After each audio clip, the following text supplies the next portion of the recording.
Mga kapuso, kabalita, hindi pa man ho nangangalahati ang araw ng botohan, may dalawa ng insidenteng naitala sa Mindanao. May balita live si Tina Panganiban Perez. Tina? Connie, June, may insidente sa BARM na iniulat sa COMELEC ngayong umaga. Isang pamamaril sa Cotabato Sharif Aguac Road sa may barangay Bugawas sa Dato Odin Sinsuat, Maguindanao del Norte. Base sa paunang report ng PNP, 2 taong iniulat na nasawi habang hindi bababa sa 4 ang nasugatan sa insidente sa Dato Odin Sinsuat, Maguindanao del Norte. May isa pang insidente sa Lanao del Norte, nag-report ang isang poll watcher na sinuntok siya ng isang lalaki sa labas ng polling center. Ayon kay COMELEC spokesperson Rex Laujanco, tuloy-tuloy naman ang botohan pero pwede nilang ilipat ito sa ibang lugar kung kinakailangan.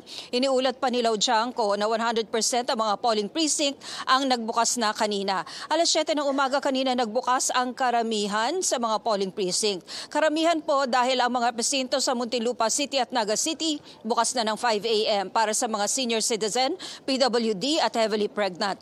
Bukas na rin ang lahat ng 11 mall sa ilang piling lugar sa Metro Manila, Albay at Cebu City kung saan magdaraos sa kauna-unahang pagkakataon ng mall voting. Sa kabuuan, halos 92 milyon na botante ang inaasahang boboto ngayong araw. Mahigit 67 milyon sa kanila ay mga botante sa barangay election habang mahigit 23 milyon naman sa SK. Mahigit 672,000 na mga posisyon ang pupunuan. Pero hindi lang barangay SK elections ang mangyayari ngayong araw o nangyayari ngayong araw dahil may plebiscito rin sa San Jose del Monte, Bulacan kung saan tatanungin ang mga taga roon kung gusto ba nila maging highly urbanized city ang kanilang lugar. Kung hindi nyo pa alam kung saan kayo boboto, pwedeng i-check online sa Precinct Finder sa COMELEC website. Pagdating ng botante sa kanyang presinto, lumapit lang sa Electoral Board, sabihin ang pangalan, precinct number at sequence na nakalagay sa classroom. Yung mga 15 to 17 years old, SK balot ang makukuha. Yung 18 hanggang 30 years old, 2 ang balota, pang barangay at pang SK. Ang 31 years old naman pataas, barangay balot ang makukuha.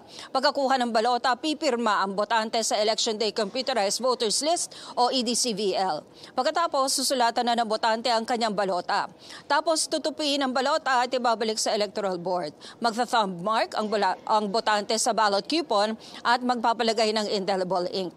Huwag munang uuwi kasi sa harap ng botante tatanggalin ng Electoral Board ang ballot coupon at ihuhulog ang balota at ballot coupon sa magkahiwalay na lagayan sa ballot box. Paalala naman ng Lente o Legal Network for Truthful Elections, hindi kailangan ng ID sa pagboto.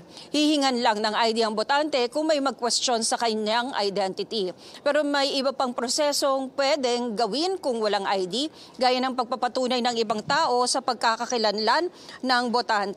Sabi pa ng Lente, hindi pwedeng tumulong sa botante sa pagsulat sa balota ang mga poll watcher. Ang mga tauhan ng PNP at AFP ay dapat ding 50 meters ang layo mula sa polling place. May mga pahabol din si spokesperson Laujanco, Connie at June, tungkol sa mga report na natanggap ng COMELEC ngayong umaga.